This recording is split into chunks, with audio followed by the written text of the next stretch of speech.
नमस्कार दोस्तों, welcome to Vigyan with doctor G. I am doctor Govindarajan, radiologist यानी कि आपका स्कैनिंग डॉक्टर. ನನ್ನ ಪ್ರೀವಿಯಸ್ ವೀಡಿಯೋಸಲ್ಲಿ I was talking about gall stones ಅಂದರೆ ಗಾಲ್ ಬ್ಲಾಡರ್ ಕಲ್ಲುಗಳು.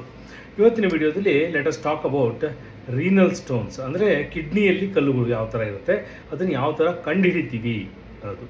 ಸೊ ಮೋಸ್ಟ್ ಕಾಮನ್ಲಿ ನಾವು ಫಸ್ಟ್ ಅಲ್ಟ್ರಾಸೌಂಡ್ ಸ್ಕ್ಯಾನಿಂಗ್ ಬಂತು ಅಂದಾಗ ನಾವು ಅಬ್ಡಮನ್ ಸ್ಕ್ಯಾನ್ ಎಲ್ಲ ಮಾಡಿದಾಗ sometimes we can identify kidney stones small ತುಂಬ ಚಿಕ್ಕದಿದ್ರೆ ಕಾಣಿಸಲ್ಲ ಅಲ್ಟ್ರಾಸೌಂಡಲ್ಲಿ.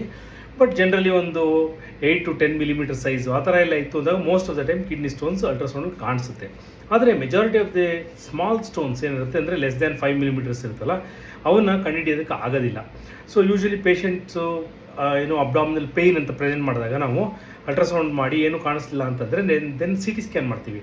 ಸಿ ಟಿ ಸ್ಕ್ಯಾನ್ ಮಾಡಿದಾಗ that is the most efficient way of diagnosing kidney stones and ureteric stones. ಅಂದರೆ ಕಿಡ್ನಿಯಲ್ಲಿ ಎರಡು ಮೂತ್ರ ಜನಕಾಂಗ ಅಂತ ಹೇಳ್ತೀವಿ, ಅಲ್ಲಿ ಸ್ಟೋನ್ಸ್ ಫಾರ್ಮೇಷನ್ ಆಗುತ್ತೆ. ಅಲ್ಲಿಂದ ಸ್ಟೋನು ಕಿಡ್ನಿಲೂ ಇರ್ಬೋದು, ಕಿಡ್ನಿಯಿಂದ ಯುರೆಟರ್ಗೆ ಬರ್ಬೋದು. ಯುರೆಟರ್ ಅಂದರೆ ಕಿಡ್ನಿಯಿಂದ ಯೂರಿನ್ ಬ್ಲ್ಯಾಡರ್ಗೆ ತೊಗೊಂಡು ಹೋಗುವಂಥ ಒಂದು ನಳಿಕೆ ಅಂತ ಹೇಳ್ತೀವಿ. ಅಂದರೆ ಅದು ಪೈಪ್ ಥರ ಇರುತ್ತೆ, ಅದರೊಳಗೆ ಯೂರಿನ್ ಬರುತ್ತೆ. ಸೊ ಅದರೊಳಗೆ ಇದು ಬೀಳಬಹುದು, ಅಂದರೆ ಯಾವುದು ಕಿಡ್ನಿ ಸ್ಟೋನ್ ಬೀಳಬಹುದು. ಹಾಗೆ ಹೋಗಿ ಅದಲ್ಲಿ ಯಾವ ಜಾಗದಲ್ಲಿ ಅಂದರೆ ureter is a very thin pipe like structure. ಅದು ಯಾವುದೇ ಜಾಗದಲ್ಲಿ ಹೋಗಿ ಬೇಕಾದರೂ ಅಬ್ಸ್ಟ್ರಕ್ಟ್ ಮಾಡಬಹುದು.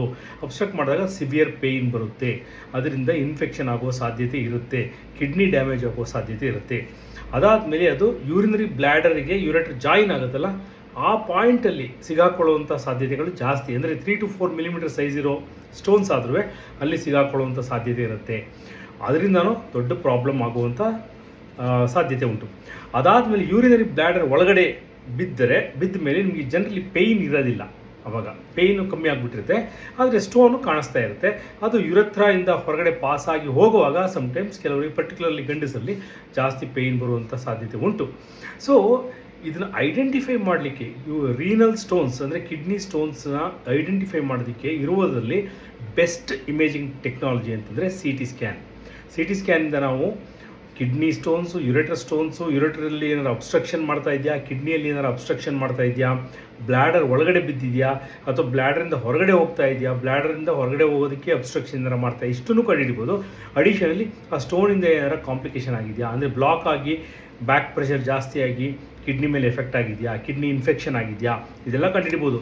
ಅದೇ ತರಹ ಪದೇ ಕಿಡ್ನಿಯಲ್ಲಿ ಸ್ಟೋನ್ ಫಾರ್ಮೇಷನ್ ಆಗಿ ಪದೇ ಇನ್ಫೆಕ್ಷನ್ ಆಯಿತು ಅಂದರೆ ಕಿಡ್ನೀಸ್ ಎರಡೂ ಇರ್ಬೋದು ಅಥವಾ ಒಂದು ಇರ್ಬೋದು, ಯಾವ ಕಡೆ ಜಾಸ್ತಿ ಇರುತ್ತೆ ಅದರ ಮೇಲೆ ಡಿಪೆಂಡ್ ಆಗುತ್ತೆ. ಕಿಡ್ನಿ ಶ್ರಿಂಕ್ ಆಗ್ಬೋದು, ಅದರಲ್ಲಿ ಸ್ಕಾರ್ ಫಾರ್ಮೇಷನ್ ಆಗ್ಬೋದು, ಲೇಟರ್ ಆನ್ ಕಿಡ್ನಿ ಫಂಕ್ಷನ್ನೇ ಕಾಂಪ್ರಮೈಸ್ ಆಗುವ ಸಾಧ್ಯತೆಗಳು ಉಂಟು. ಸೊ ಇವಾಗ ಅಲ್ಟ್ರಾಸೌಂಡಲ್ಲಿ ಏನಿಗೆ ಇದೆಲ್ಲ ಕಂಡುಹಿಡಿಯೋಕ್ಕಾಗಲ್ಲ ಅಂತ ಅಂದರೆ, ನಾರ್ಮಲಿ ಅಲ್ಟ್ರಾಸೌಂಡಲ್ಲಿ ನಾವು ನೋಡುವಾಗ ಫ್ಯಾಟ್ ಇರುತ್ತೆ, ಕಿಡ್ನಿ ಒಳಗಡೆ ಮಧ್ಯಭಾಗದಲ್ಲಿ ಫ್ಯಾಟ್ ಇರುತ್ತೆ, ಫ್ಯಾಟ್ ಮಧ್ಯದಲ್ಲಿ ಸ್ಟೋನ್ ಇರುತ್ತೆ. ಸೊ ಸ್ಟೋನು ಆ್ಯಕ್ಚುಲಿ ಬ್ರೈಟಾಗಿ ಕಾಣಿಸುತ್ತೆ ಅಲ್ಟ್ರಾಸೌಂಡಲ್ಲಿ, ಫ್ಯಾಟು ಅಲ್ಟ್ರಾಸೌಂಡಲ್ಲಿ ಬ್ರೈಟಾಗಿ ಕಾಣಿಸುತ್ತೆ. ಹಾಗಾಗಿ ಕಿಡ್ನಿ ಸ್ಟೋನ್ ಕಂಡುಹಿಡಿಯೋದು ಕಷ್ಟ.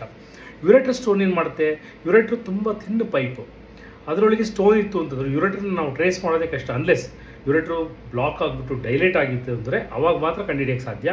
ಇಲ್ಲ ಅಂತಂದರೆ ಅಲ್ಟ್ರಾಸೌಂಡಲ್ಲಿ ನಾರ್ಮಲಿ ಯುರೆಟ್ರನ್ನ ಕಂಡುಹಿಡಿಯೋಕ್ಕೆ ಆಗೋದಿಲ್ಲ. ಯೂರಿನರಿ ಬ್ಲ್ಯಾಡರ್ ಒಳಗಡೆ ಬಂದ ಮೇಲೆ ಅಲ್ಟ್ರಾಸೌಂಡಲ್ಲಿ ಕಂಡುಹಿಡಿಯುವ ಸಾಧ್ಯತೆಗಳು ಇರುತ್ತೆ. ಬಟ್ ಯೂರಿನರಿ ಬ್ಲ್ಯಾಡರ್ ಪ್ರಾಪರಾಗಿ ಡಿಸ್ಟೆಂಡ್ ಆಗಿರ್ಬೋದು. ಇನ್ನು MRIಯಲ್ಲಿ ಕಿಡ್ನಿ ಸ್ಟೋನೇ ಆಗಲಿ, ಯುರೆಟ್ರಿಕ್ ಸ್ಟೋನೇ ಆಗಲಿ, ಬ್ಲ್ಯಾಡರ್ ಸ್ಟೋನೇ ಆಗಲಿ ಕಂಡುಹಿಡಿಯುವ ಸಾಧ್ಯತೆಗಳು ಸ್ವಲ್ಪ ಕಡಿಮೆನೇ. ಯಾಕೆಂದರೆ MRIಯಲ್ಲಿ ಯೂಶ್ವಲಿ ಸ್ಟೋನ್ಸ್ ಎಲ್ಲ ಬ್ಲ್ಯಾಕಾಗಿ ಕಾಣಿಸುತ್ತೆ, ಮತ್ತು ಬವೆಲ್ ಗ್ಯಾಸಸ್ಸು ಎಲ್ಲನೂ ಬ್ಲ್ಯಾಕಾಗಿ ಕಾಣಿಸುತ್ತೆ. ಹಾಗಾಗಿ ಅದು ಮಿಸ್ ಆಗುವ ಸಾಧ್ಯತೆಗಳುಂಟು. ಸೊ ಅಲ್ಟ್ರಾಸೌಂಡ್ ಮತ್ತು MRI ಅದರದ್ದೇ ಆದ ಲಿಮಿಟೇಷನ್ಸ್ ಇರುತ್ತೆ ಕಿಡ್ನಿ ಸ್ಟೋನ್, ಯುರೆಟರ್ ಸ್ಟೋನ್ ಎಲ್ಲ ಕಂಡುಹಿಡಿಯೋದಕ್ಕೆ. ಆದರೆ C T scan one of the best imaging tools and most efficient and most accurate imaging tools to identify kidney stones. So ಇವತ್ತಿನ ವಿಡಿಯೋ ಈಗ ಮುಕ್ತಾಯ ಮಾಡ್ತಾ ಇದ್ದೀನಿ. ನನ್ನ ನೆಕ್ಸ್ಟ್ ವೀಡಿಯೋಸ್ಲಿ ಇದೇ ತರಹ ಯಾವ ಥರ ಸ್ಪೆಸಿಫಿಕ್ ಟಾಪಿಕ್ ಬಗ್ಗೆ ಮಾತಾಡೋಣ. If you want to know more about medical imaging, please follow me on Vigyan with doctor G. ಜೈ ಹಿಂದ್ ದೋಸ್ತ.